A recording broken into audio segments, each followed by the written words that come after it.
Hello students. So in the previous class, we people have seen the transcription process. So just I'll do the repetition of the transcription.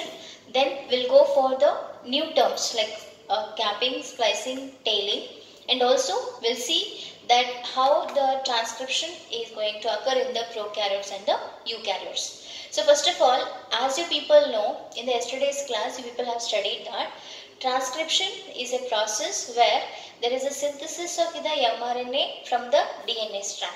Transcription is a process where there is a synthesis of mRNA from the DNA strand. Yesterday I have drawn you drawn the table or the diagram of the transcription. Like this I have drawn.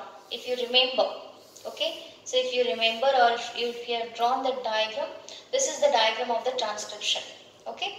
And here we are going to see that transcription can be defined as the process where there is a synthesis of the mRNA from the DNA strand. Imagine that these are the two DNA strands. Okay, these are the two DNA strands. Among the two DNA strands, we are going to see that one of the strand of the DNA, we are going to see that one of the strand of the DNA is converted to mRNA. Imagine, so here 3' end and 5' end, and here 5' end and 3' end. Okay, so the direction which is there in the 3' end and the 5' end, in that direction we are going to see the synthesis of the mRNA in the 3' end to 5' end direction. Okay, so this strand is called as the template strand. What do we call for this strand? We will call this strand as the template strand, or it is also called as antisense strand. What do we call for this? It is also called as what? Antisense strand. The strand which is converting into mRNA, the strand which is converting into mRNA, it is called as template strand, or it is called as antisense strand, and opposite strand is called as what? Sense strand, or they are called as coding strand. So this you have seen in the yesterday's class. And also we people have seen that three types of genes are working over on this. Okay, first gene is the promoter gene. Okay, first which is the gene here? Promoter gene. Second one is the regulator gene. Okay, second one is which one? Regulator gene. And the third one is the terminator gene. What is the third one here? Terminator gene. So the promoter gene is consisting of the enzyme called as DNA dependent RNA polymerase. Okay, which enzyme it is consisting? DNA dependent RNA polymerase enzyme. Which factor is present in this? That is sigma factor. Okay, this is consisting of sigma factor, which is consisting of the enzyme called as DNA dependent RNA polymerase. So this sigma factor is helping for the starting of the transcription. The sigma factor is helping for the starting of transcription and the continuation of the transcription. See, in the regulation what is done here? In the regulation, second step is the regulation. The first step is the promoter gene, what it is doing. Promoter gene is releasing an enzyme called as DNA dependent RNA polymerase enzyme, which is consisting of sigma factor, and then it is starting the process of transcription. After the starting of the process called as transcription, it has to continue the process. So for continuing, which gene is utilized here? Regulator gene is utilized. So regulator gene, what it will do? It will change the nitrogen bases which is present in the DNA, as well as it is converting the DNA nitrogen base into RNA. Okay, that function is done by the regulator gene. And after the conversion of the nitrogen bases from the DNA to the RNA, the last step is the terminator gene. So terminator gene is the process which is stopping the process of transcription. Okay, terminator gene is the gene which is stopping the process of transcription by which factor? By the Rho factor. Okay, by the Rho factor. So Rho factor is responsible for stopping the process of the transcription by the terminator gene. So all these concepts you people have seen in the yesterday's class. So where the termination is going to occur that means where the transcription is going to occur inside the nucleus. Inside the nucleus there is a process called as transcription. So after the synthesis of the mRNA from the nucleus, it will come outside to the cytoplasm, and immediately the process of translation is going to occur there. Okay. So this was the brief revision of the yesterday's class. Now in the today's class, we'll see that how the process of transcription is going to occur in the prokaryotes, and how the process of transcription is going to occur in the eukaryotes, that we are going to see. See, in the prokaryotes, we are not going to see the exact situation or the exact sequence, what do we call. In the prokaryotes, what we are not going to see, exact sequence of the transcription we are not going to see, because the nuclear membrane is absent in the prokaryotes. The nuclear membrane is absent, and also the genetic material is associated with the cytoplasm of the bacteria. What do we call cytosol? Okay, the genetic material is associated with the cytoplasm of the bacteria. See here, in the prokaryotes, we are not going to see the sequence of the transcription. Why? Because there is an absence of nuclear membrane, and this is directly associated with the cytoplasm of the bacteria. So there is no questioning of the transcription process, or we can say transcription and translation simultaneous process are going to occur in the prokaryotes. In the prokaryotic organism, transcription and translation simultaneously they are going to occur in that prokaryotic organisms. Okay, so this is about the transcription process in the prokaryotes. Now next is what we are going to see, transcription process in the eukaryotes. Okay, so in the eukaryotes we are going to see that the transcription process is there in sequence. Okay, why? Because there is a presence of the definite nuclear membrane. Since there is a presence of definite nuclear membrane, we are going to see the exact process, exact sequence of the transcription. What we are going to see? We are going to see the exact sequence of the transcription. Okay. So now we are going to see that how this exact sequence of transcription is going to occur in the eukaryotes. Okay.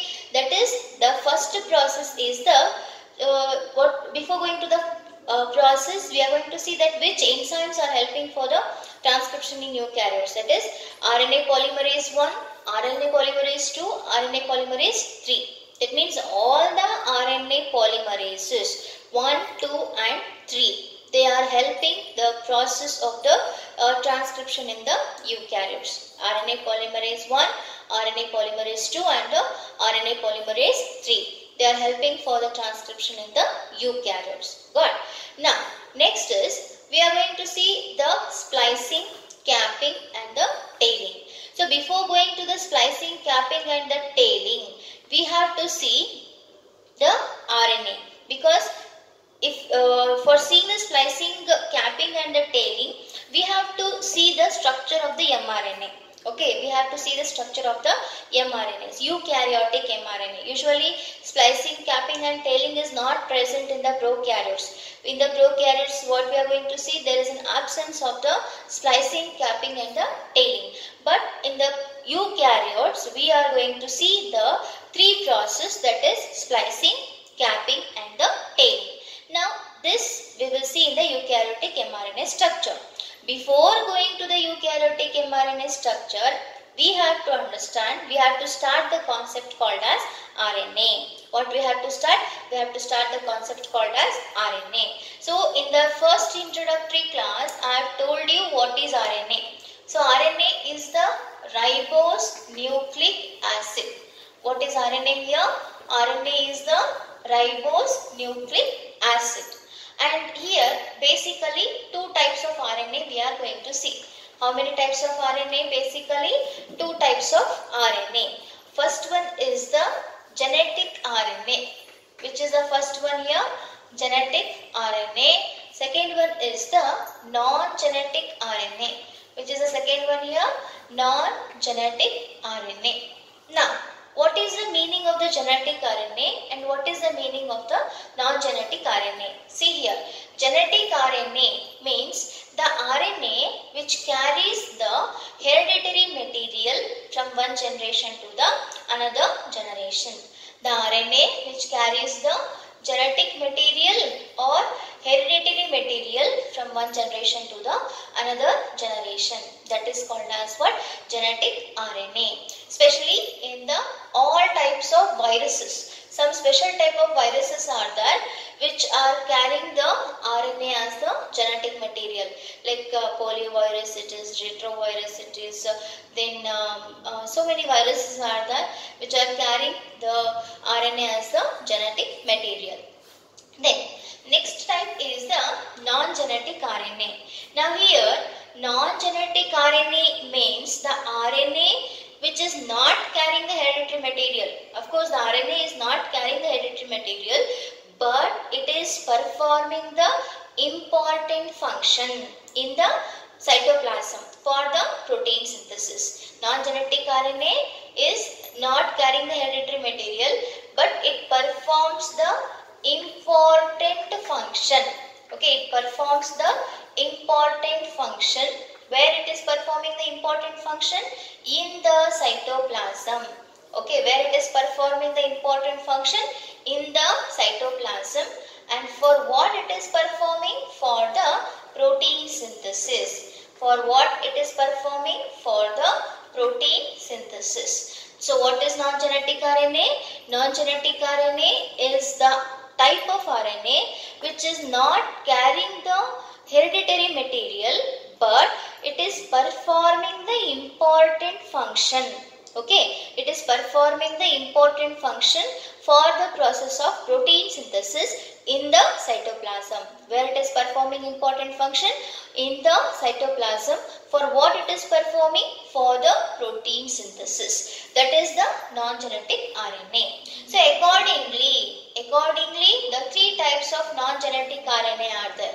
How many types of non-genetic are there? That is 3 types of non-genetic RNA are there. How many types? 3 types of non-genetic RNA are there. That is, the very first type is mRNA. The first type is what? mRNA. Second type is what? tRNA. And the third type is what? rRNA. Okay. So here, how many types of non-genetic RNA are there? 3 types of non-genetic RNA are there. Hope so you people are noting the point what I am explaining here. Okay. So how many types of non-genetic RNA are there? 3 types of non-genetic RNA are there. That is mRNA, rRNA, tRNA. Okay. mRNA, rRNA, tRNA. Now before going to this detailed concept of the mRNA, rRNA, tRNA, just I will do a brief revision of the RNA once again. What is RNA here? Ribose nucleic acid. How many types of RNA are there? Basically 2 types of RNA. Okay, how many types are there? 2 types of RNA are there. First type is the genetic RNA. Second type is the non-genetic RNA.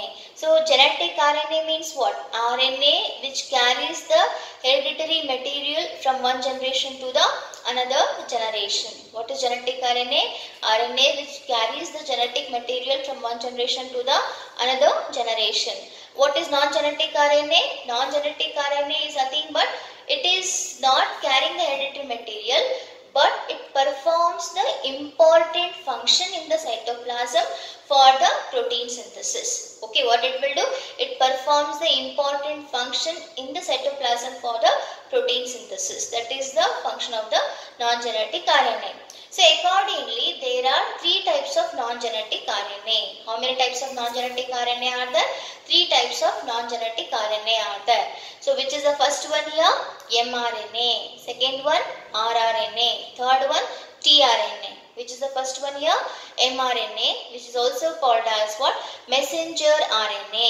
mRNA is also called as what? Messenger RNA. rRNA is also called as ribosomal RNA. So mRNA is also called as messenger RNA. rRNA is also called as ribosomal RNA. See here. So here mRNA is also called as messenger RNA. Okay. tRNA is also called as transfer RNA. What tRNA is also called? Transfer RNA. rRNA is also called as ribosomal RNA. What rRNA is here? Ribosomal RNA. Okay. So these are the three types of RNA. Non-genetic RNA. Now we will see the non-genetic RNA types one by one. Their structure and the function we will see one by one here. Okay. So first we will start with the mRNA or messenger RNA. Which one will start first? mRNA or messenger RNA. Why? Because it is a very important source for the process of protein synthesis. mRNA, if it is not there, no protein synthesis at all. Okay. Why? Because why mRNA should be there? Why? Because here larger subunit of the ribosome and smaller subunit of the ribosome will come and join here. Now what is the meaning of larger subunit and smaller subunit? I'll tell you later. But for time being, you are knowing the structure of the eukaryotic mRNA. Okay, so this is the structure of eukaryotic mRNA. Now we are knowing the mRNA process. What we are knowing now? mRNA process. Now students, I have told you already that mRNA is the messenger RNA. What is mRNA here? Messenger RNA, and this messenger RNA is carrying the message for the protein synthesis. What it is doing? It is carrying the message for the protein synthesis. Now this mRNA who has discovered? That is Walkins for the first time.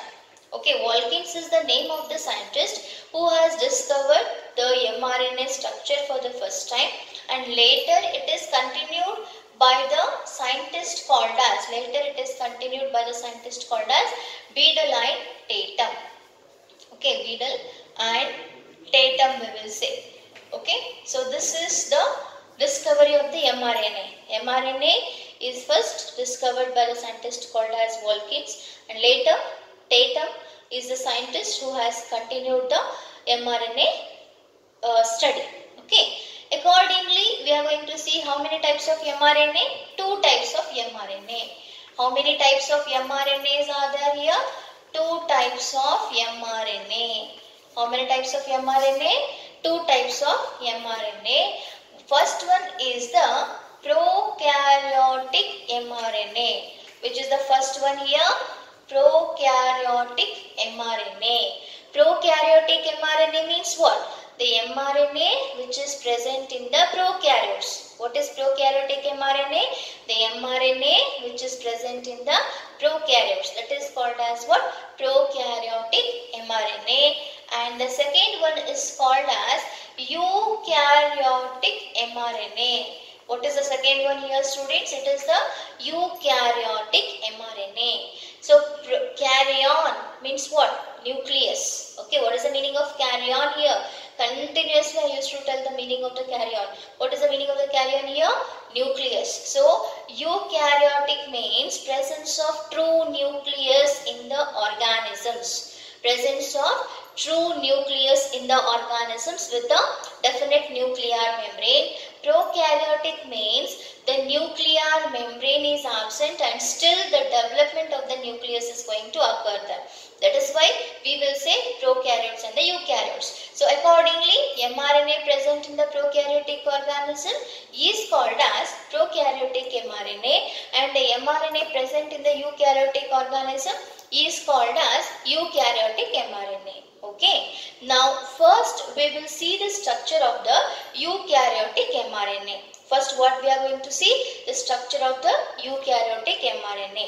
So here students, eukaryotic mRNA, other name is monocentric mRNA. It is also called as monocentric mRNA, or it is also called as monocistronic mRNA. What it is also called? It is also called as what? Monocistronic mRNA. So eukaryotic mRNA is also called as what? Monocentric mRNA, or it is also called as what? Monocistronic mRNA. Mono means what? Single. What is the meaning of mono here? Single. So there we are going to see that single amino acid is coded for protein synthesis. If I talk like this in the biological language, you are not going to understand. Okay, see, once again I'll repeat. Single amino acid.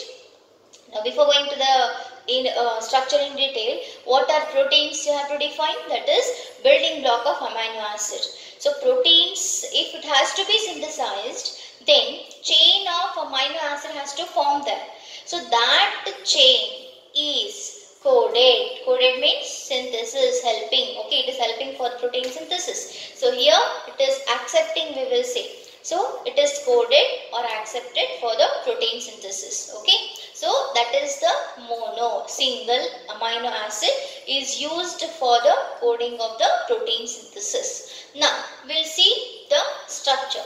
So here the structure, it is a long chain-like structure. Eukaryotic mRNA is a long chain-like structure which is having two ends. How many ends it is having? Two ends. One is called as 5' end and the other one is called as 3' end. One is called as what? 5' end and the other one is called as 3' end. Now, the 5' end is called as cap. Now, what is the meaning? So, here the term comes capping. What is the meaning of the cap here? That is, guanosine triphosphate is present in the 5' region. Guanosine triphosphate is present in the 5' region, or it is also called as methylation or methyl guanosine triphosphate. Okay, what do we call? Methyl guanosine triphosphate, which is helping for the methylation.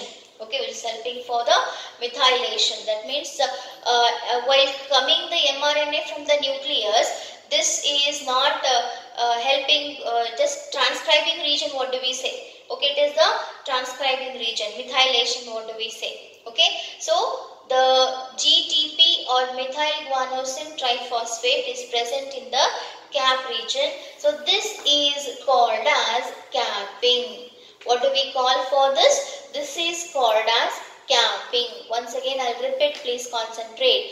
Capping means towards the 5' end of the eukaryotic mRNA. Towards the 5' end of the eukaryotic mRNA, there is a presence of the methyl guanosine triphosphate or only guanosine triphosphate. It depends. Okay, methyl guanosine triphosphate or only guanosine triphosphate is present at the 5' end. What it will do? It is called as transcribing region. That means it is allowing for the transcription. Okay, it is allowing for the transcription. And this process is called as what? Capping. What do we call? Capping. Hope so you have understood. Okay. Now, after the cap region, it is the leader sequence. Okay, what do we call for this? It is the leader sequence region, or it is also called as untranslated region. What do we call for this? Untranslated region. So which is helping only for the transcribing. It is also helping for the transcribing. Leader sequence is consisting of how many nucleotides? 10 to 100 nucleotides. Overall, the eukaryotic mRNA is made up of so many nucleotides. Okay, eukaryotic mRNA is made up of so many chain of nucleotides. Among them, some of the nucleotides are present in the leader sequence, which is consisting of 10 to 100 nucleotides. How many nucleotides here? 10 to 100 nucleotides in the leader sequence. So, once again I will repeat, what is the eukaryotic mRNA is also called? It is also called as monocentric mRNA or monocistronic mRNA. Okay, and how many regions it is consisting? Basically, two regions, 2' ends it is consisting. One is called as 5' end and the other one is called as 3' end. So what is present towards the 5' end? Towards the 5' end, there is the presence of the chemical called as guanosine triphosphate or methyl guanosine triphosphate, which is helping for the methylation. That is transcribing region, what do we call? And that process is called as what? Capping. Then second is leader sequence. It is consisting of 10 to 100 nucleotides. Then The third point is initiator codon. Initiator codon means what? Initiation means what? We have to understand first. Initiation means starting the process. What is the meaning of the initiation? Starting the process, we will say. What is the meaning of initiation here? Starting the process. Codon means group of 3 nitrogen bases. What is codon here? Group of 3 nitrogen bases. What is the meaning of codon here? Group of 3 nitrogen bases is called as codon. So here the initiator codon means the codon which is starting the process of process. So for example, if any assembly is going on, then somebody has to start the assembly. Okay, initiation we will say. So that particular situation is called as starting process or the initiation process. So that is assembly has been started by the assembly captain. Similarly, process will start by the process captain, that is AUG, what do we call. Okay, so codon is nothing but group of 3 nitrogen bases is called as what? Codon. And initiator codon means the process, the codon which is starting the process of transcription. The codon which is starting the process of not only the transcription, even translation also, but it will start the process. That is called as what? Initiator codon. Hope so till here you have understood. Now, next is we will see the coding range. Coding range is nothing but it is also called as exon. Coding range is also called as what? Exon. So define exon. 1 mark question. Okay, define exon. 1 mark question. So what coding range is also called? It is also called as exon. Okay, what is exon here? Coding sequence. Coding sequence means what? It is accepting the amino acid for the formation of protein. What is coding sequence? It is accepting the amino acid for the formation of the protein. That is called as what? Coding sequence. Okay. So here coding sequence is also called as exon. And next is after this non-coding sequence, we will see terminator codons. Terminator codons are nothing but the codons which is stopping the process of process. The codons which are stopping the process are called as what? Terminator codons. What are terminator codons here? The codons which are starting the process, stopping the process of protein synthesis, that is called as what? Terminator codon. So here 3 codons are there: UAA, UAG, UGA. Here 3 codons are there. How many codons? UAA, UAG and the UGA. There are 3 codons. Understood? Next, after this, we are going to see non-coding region, which is consisting of 50 to 150 nucleotides. Non-coding region, how many nucleotides it is consisting? 50 to 150 nucleotides, which is also called as intron. What do we call it as a intron? Introns are the non-coding sequence. That means it is not accepting the amino acid for the process of protein synthesis. What are introns here? Introns are the non-coding sequence which is not accepting the amino acid for the process of protein synthesis. Understood? That is called as what? Introns. So next is we are going to see polyadenylate tail. Okay, so this process is called as what? Adenylation. What do we call for this process? Adenylation. Towards the 3' end, the process of adenylation is going to occur. Why it is going to occur? That means continuously there is a adenine component is going to attach towards the 3' end. Okay, which component is going to attach towards the 3' end? Adenine component is going to attach towards the 3' end. So this is the sequence. This is the diagram of the eukaryotic mRNA. Okay, this is the diagram of the eukaryotic mRNA, or it is also called as hnRNA. What it is also called? It is also called as hnRNA. What is this hnRNA? Heterogeneous RNA. What is this hnRNA? It is also called as heterogeneous RNA. Homogeneous RNA means RNA which is having similar component, that is called as homogeneous RNA. Heterogeneous RNA means RNA which is consisting of different components, that is called as what? Heterogeneous RNA. So I have told you about the capping process. Okay, now we will see the next process called as splicing. What process we will see next here? Splicing we will see. What is the meaning of the splicing here? See, concentrate and try to understand. Splicing means the process where the introns are removed and exons are joined. What is the meaning of splicing here? The process where introns are removed, exons are joined. That is called as what? Splicing. And it has been done by the spliceosomes. Okay, it has been done by the which enzyme? Spliceosomes. Okay, spliceosomes we will say. Okay, once again I will repeat. So you see here, splicing means the process where the exons are joined and introns are removed. Why intron has to be removed? Why? Because introns are not accepting the amino acid for the protein synthesis. Why introns are removed here? Introns are not accepting the amino acid for the protein synthesis. Exons are remained. Why the exons are remained over there? Why? Because these are the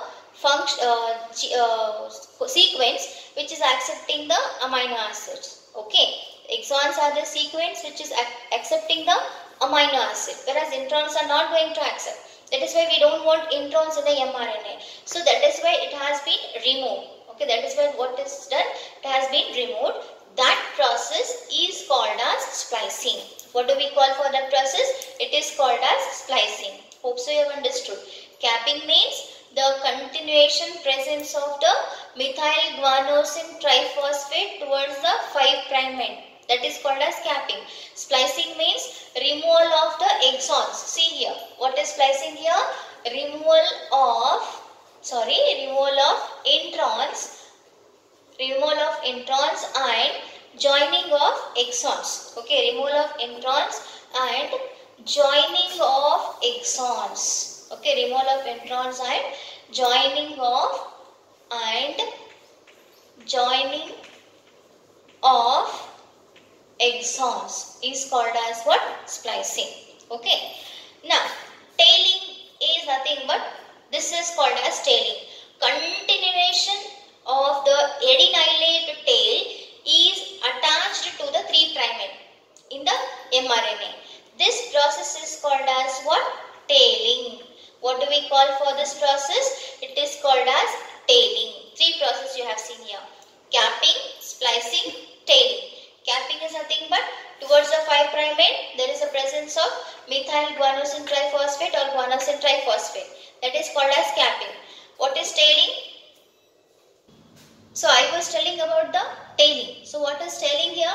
That is towards the 3' end there is a continuation attachment of the adenylate tail. Okay, polyadenylate tail is present towards the 3' end which is continuously attached.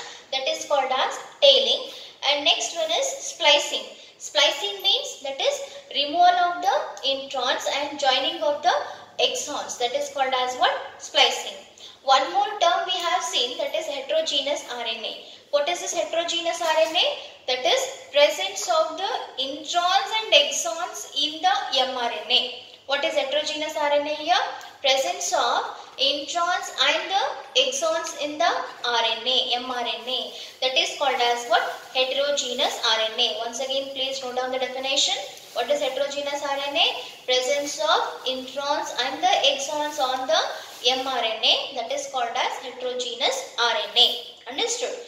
If the introns are removed, exons are joined. If the introns are removed, exons are joined, then it is going to become functional mRNA. What it is going to become? It is going to become functional mRNA. What is functional mRNA? Introns are removed, exons are joined. That is the functional mRNA. Okay. So, the structure of the eukaryotic mRNA you people have seen. So, here Eukaryotic mRNA is having the following parts. So towards the 5' end, there is a region of the cap, and followed by the cap, there is a region called as leader sequence. Okay. So leader sequence is consisting of 10 to 100 nucleotides.